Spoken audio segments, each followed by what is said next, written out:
ครับวันนี้จะมาทุนกับช่างหนุ่มเลยครับวันนี้นำเสนอแนวทางการติดตั้งมืดเลยกล่องมันติดสวิตช์นะครับเป็นของ Idea Z นะครับรุ่นนะครับเนี่ยฮะ ID ขีด58C นะครับใช้กับกล่อง IPM เนาะ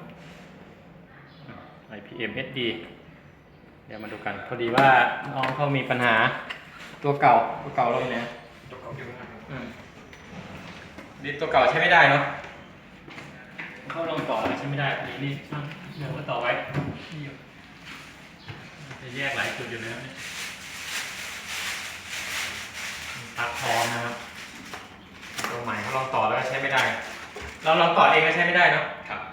ตัวเดิมเป็นตัวนี้นะครับเขาลองต่อแล้วไม่มีสัญญาณเนาะ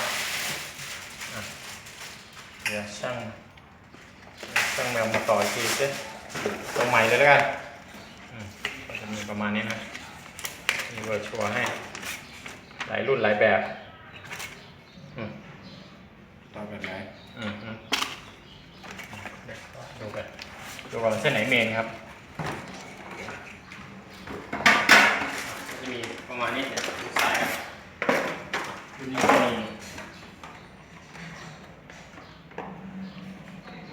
จะมีซับพลาย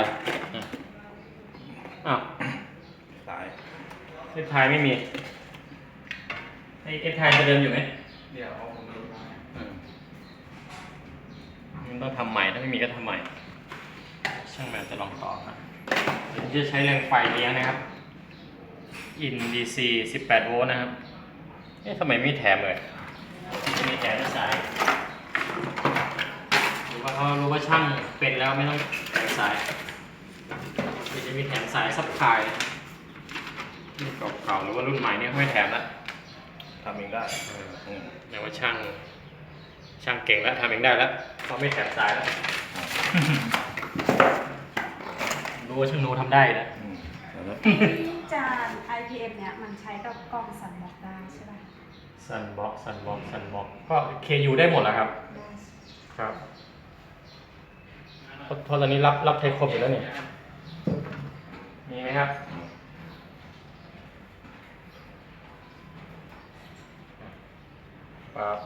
สายเดิมสายก็ไม่น่าจะมีปัญหานี่หมุนเข้าไปสับพายเดี๋ยวลองเทสกันนะครับไฟติดนะครับไฟเขียวขึ้นดูก่อนว่าไฟจ่ายไหมตัวนี้เป็น DC นะครับ DC ตั้ง20 โวลต์แล้วกันจับบวกลบนะครับดูว่าสายผ่านไหมนะครับโอเคจ่ายมาที่ 17.55 7.59 ประมาณ18 โวลต์ DC นะครับโอเคแรงผ่านไปดูตัวนี้ตัวนี้ช่างนนจับก็เปิดกล่องอยู่กล่องของกล่องจะเป็นอันล่างวะครับครับอันบนเป็นเมนเนาะครับมันเป็นเมนนะครับตอนนี้ถ้าจะมีกล่องก็มีอยู่ห้องผม2นี่ใช้เต็มเลยป่ะไม่เต็มครับฝั่งนี้มีห้องผมห้องเดียวฝั่งทางขวามือช่างนะครับแล้วก็ซ้ายมือจะมีห้องน้องเขาเอากล่องอะไรนะกล่องสันบอกมาเอาละวัดดูเลยนี่เขาเปิดเครื่องอยู่นะครับมาก็แยกกล่องยืนยันว่าตัวนี้เป็นตัวลูกนะครับขึ้นไหมเช่นโนกี่โวลต์ท่านแวบๆแบมๆเลยนะขึ้นไหมเอานิ่งๆดิเอานิ่งพยายามนิ่งแล้วกี่โวลต์มันหายไปแล้วเนาะอีกเส้นหนึ่งมีไหมแมปเดียวหายถ้าแวบเดียวหายเส้นล่างหรือเส้นบนเนี่ยโวลต์มันเกินเลย21 โวลต์เหรอโอ้ให้มันมาเยอะจังมาจากไหนเนี่ย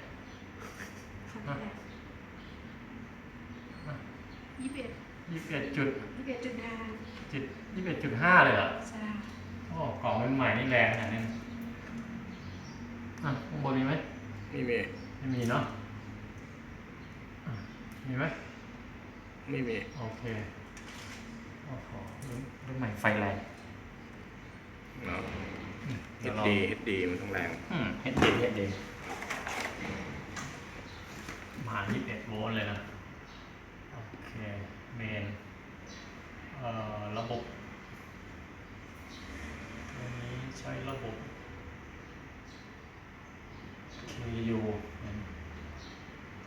KU ก็ต้องที่เราลองเทสต่อนี่เราต่อนี่ป่ะ ใช่ครับ ล่างห เพ รือ ราะ บ ว่าน ของเก่าต่อฝั่งนี้ ต่อล่างใช่ไหม ของเก่าต่อฝั่งนี้ ต่อล่างหรือบน เอาไอ้ตัวใจไฟอยู่มาครับ อ๋ออยู่ล่างมั้ง18 โวลต์เนี่ย14 โวลต์ใช่ป่ะ ครับ อย่างนี้เพื่อการยืนยันต้องไปดูที่ไอ้ที่นั่นก็เปิดถ้าต่อนี้ไปก็ใช้ไม่ได้เลยนะที่เราต่อไอ้กล่องที่เปิดอยู่ใช้ไม่ได้เลยใช่ป่ะ ครับ อ๋อโอเค มันออนมันไม่มีสัญญาณมันไม่มีมันจะมีแถบสีแดงกับสีเขียวใช่ไหมครับ อ่า สีเขียวไม่วิ่งมาเลย แล้วลองสลับก็ไม่ได้ ไม่นาน ลองออนนะเดี๋ยวนี่ต้องไปดูตำแหน่ง เป็นทั้ง2 กล่องเลยใช่ป่ะถ้าต่อ ใช่ครับกล่องเครื่องนี้ก็เป็น กล่องใหม่แล้วก็เป็น กล่องใหม่ผมก็ลองต่อดู อ๋อเราก็ลองต่อแล้ว กล่องใหม่แล้วก็ลองแบบต่อตรงก็ไม่มีสัญญาณกัน ต่อตรงก็ไม่มีสัญญาณ ไม่มีเหมือนกัน อ้าว ผมก็ไม่เข้าใจว่าทำ ทำไม ไม เป็นอย่างนั้นล่ะจำตรงก็ต้องมีสัญญาณสิอ้าวแล้วรุ่นช่างงงแล้วนะถ้ารุ่นเก่าๆมันจะเป็นศูนย์นะครับไอ้ 22K 18 โวลต์ K เนี่ยมันจะเป็นจานดำนะครับอันนี้จานส้มแล้วก็ใช้หมวดนี้ จานดำนี่ตัวอะไรครับ อ๋อเดี๋ยวเขาว่ากันนะครับแป๊บนึงเดี๋ยวช่างไล่สายกัน18นี่เข้าหัวแล้วกันมาเทสกันเอาสักด้านนะครับสูบ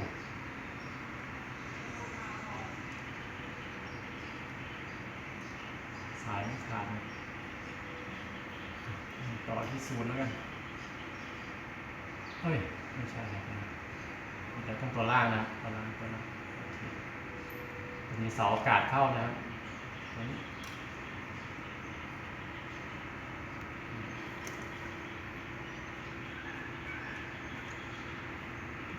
8 โวลต์นะครับทับ0 เฮิร์ตซ์นะครับ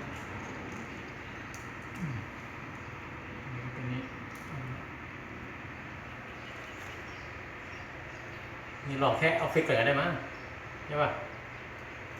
ถ้าลองข้างบนก็ได้ครับเพราะว่าข้างบนอยู่ไกล อ๋อข้างบนอยู่ใกล้โอเคข้างบนเส้นไหนพอรู้ไหม ข้างบนน่าจะเป็นเส้นล่างสุด ล่างสุดนี่เหรอ นะครับน่าจะล่างสุด นี่เหรอ ครับ เมื่อกี้ 2 เส้นคู่น่าจะเป็นออฟฟิศข้างล่างกับ อ๋อ ผมลองเพราะว่าตอนที่มันเสียมันต่อตรงมี2 ห้อง อ๋อใส่ไปก็รู้ค่อยหมุนเข้าไปนะได้ช่างแมวใส่ให้หมดแล้วไปดูจี๊ดๆนะครับกล่องทีวี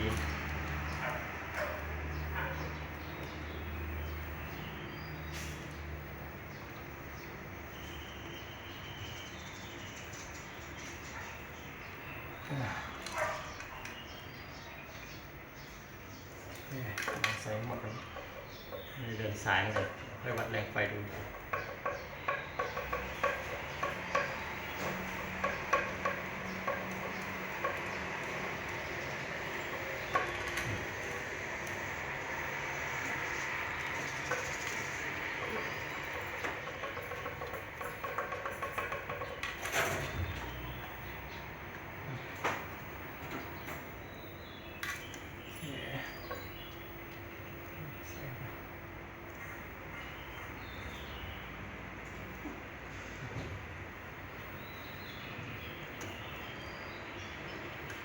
ค่อยหมุนนะครับเดี๋ยวพิมพ์เกลียว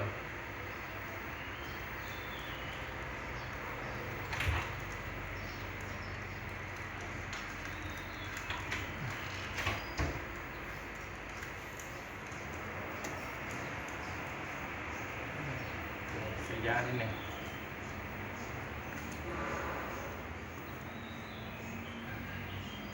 ใจเย็นนิดนึงนะครับ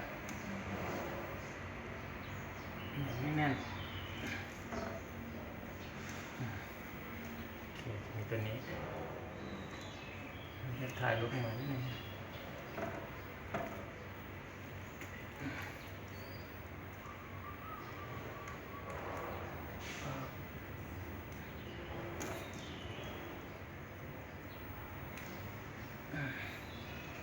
8 จุดนะ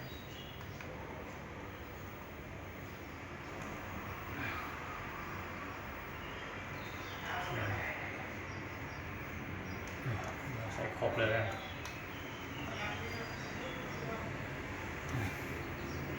ค่อยๆหมุนนะครับ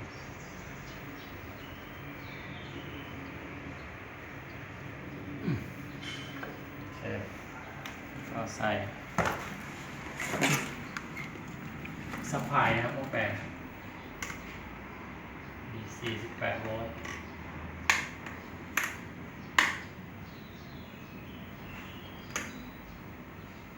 เอาละ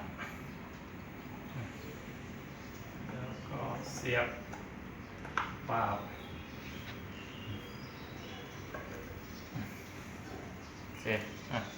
ดูสัญญาณหน่อยสินั่นเนี่ย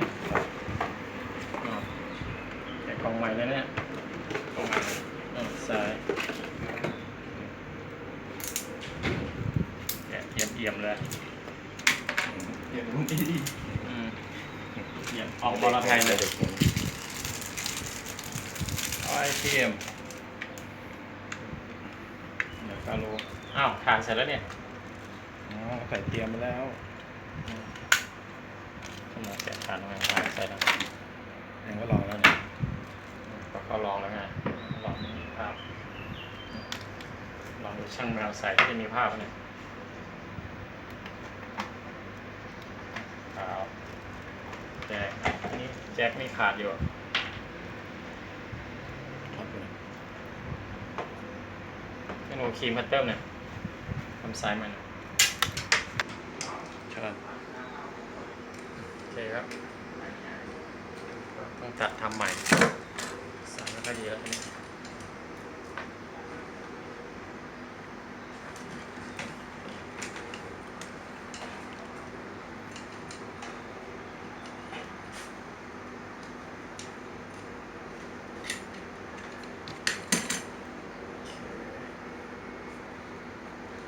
13นะ13ยาวเลยครับท่านอาการมันโผล่พันกันเนี่ยต่อเข้าสัญญาณ LNB in นะครับก็ F ถ่ายใส่ F ถ่ายตรงใหม่สัก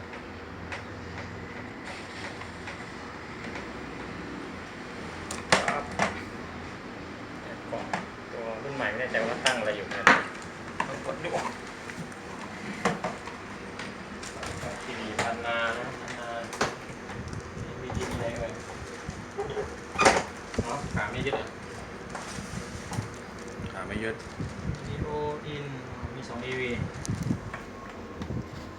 ตัวนี้ก็ไม่ได้ใช้อยู่แล้วนี่ใช้ AV 1แล้วกันนะครับเสียบตามสีได้เลยนะครับวิดีโอ1ป้าบไปดูสิ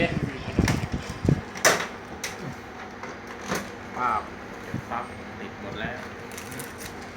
ไม่ติด ไม่มีติดแล้ว ทีวีพักหลวม เสีย อ่ะ บยัง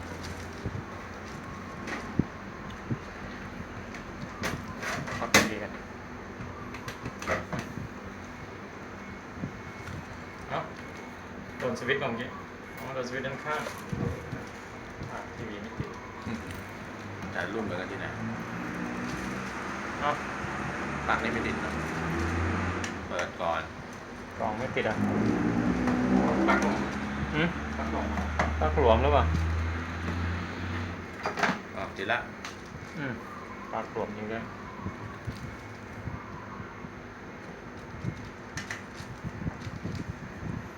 ลองหน้าจอจะเป็นบายอยู่นะกำลังโหลด โหลดอยู่ครับสีเขียวเต็มนะ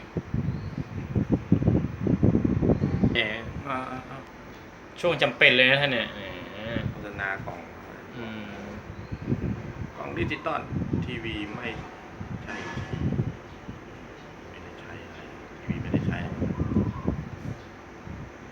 ทำไมทีวีไม่ได้ใช้อ่ะ อืมกล่องเปล่าไปแลกมั้ง 690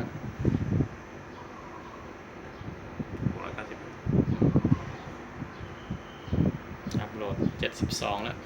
77รอแป๊บนึง บอกแล้วอะไร ช่างหนูเนี่ยจริง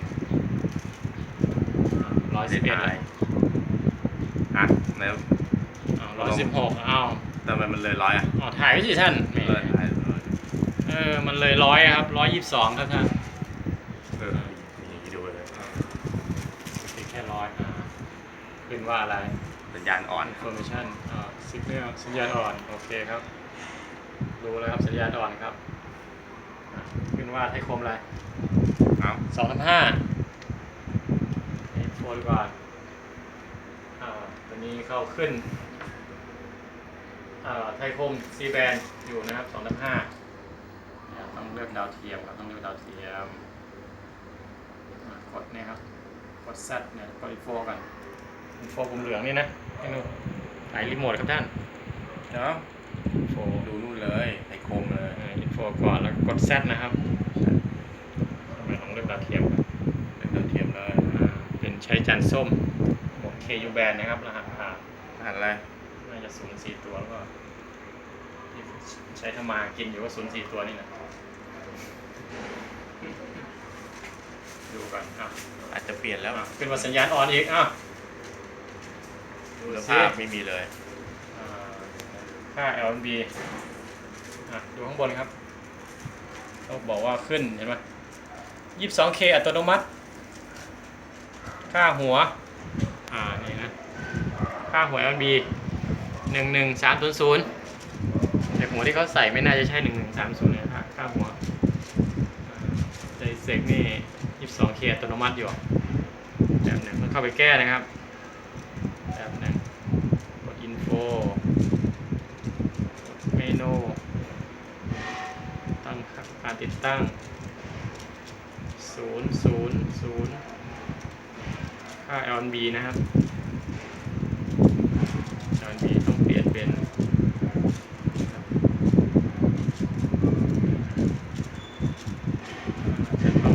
universal นะครับ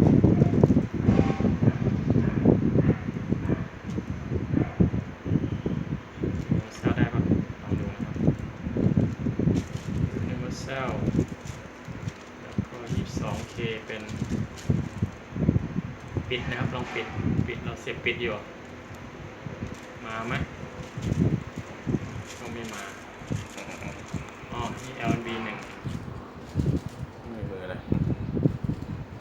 ใช่ LNB 2ป่ะก็ไม่มาอีกพี่หนุ่มนี่ทำไมเป็นเงี้ย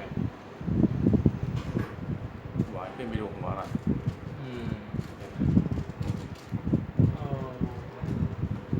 หัวเคลื่อนแบบ เซลไม่ได้เป็น10600ด้วย22K ปิด power ปิด22ก็ยังไม่มีสัญญาณแต่ว่าไอ้นี่ขึ้นนะใช่ป่ะ 92 สัญญาณ สัญญาณขึ้นคุณภาพไม่มีเลย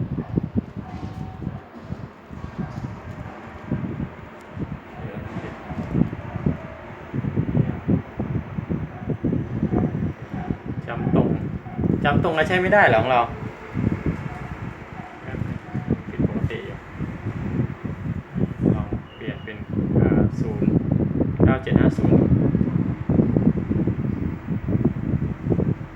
ทำไมความถี่ไม่ได้หรือว่าอยู่ที่ช่องความถี่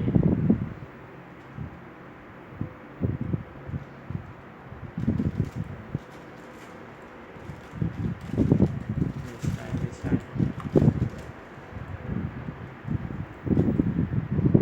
26เนี่ยหรือว่าแนวเวอร์ไม่ได้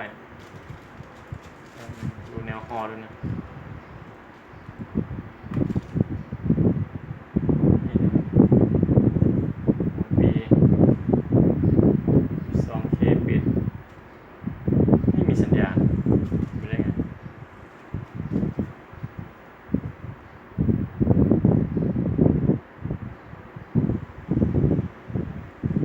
ตั้งเป็นเปิดอย่างเดียวหยิบก่อนใช่หนู บอกให้เปลี่ยนตอนไม่เปลี่ยน เอาเลยครับโอเคไม่ขึ้นเนาะเมื่อกี้ลองสลับฝั่งหัวเวอร์ไปหอไปเวอร์ลองสลับด้านนะครับ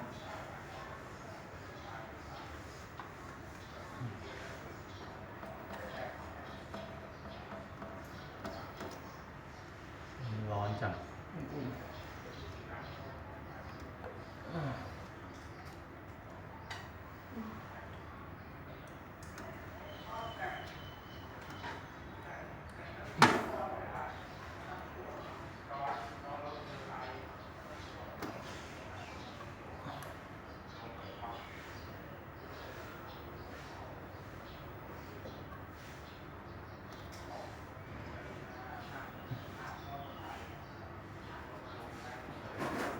นี่เรียกว่าออโต้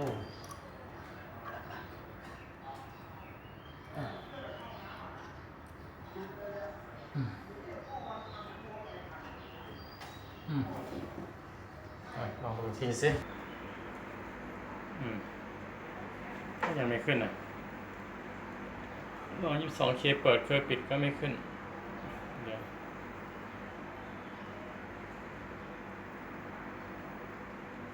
ลองค่านี้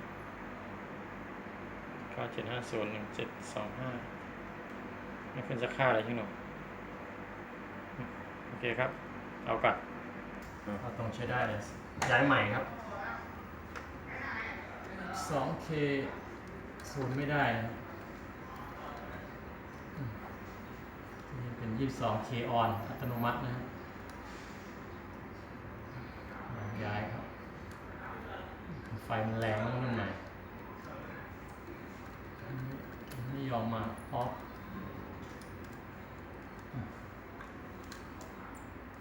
แล้วก็ย้ายไม่ได้เลย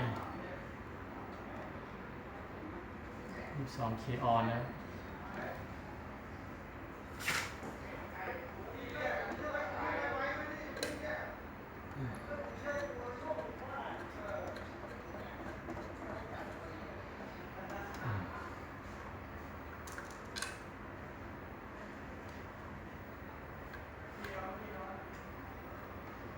ตั้งเป็น22K on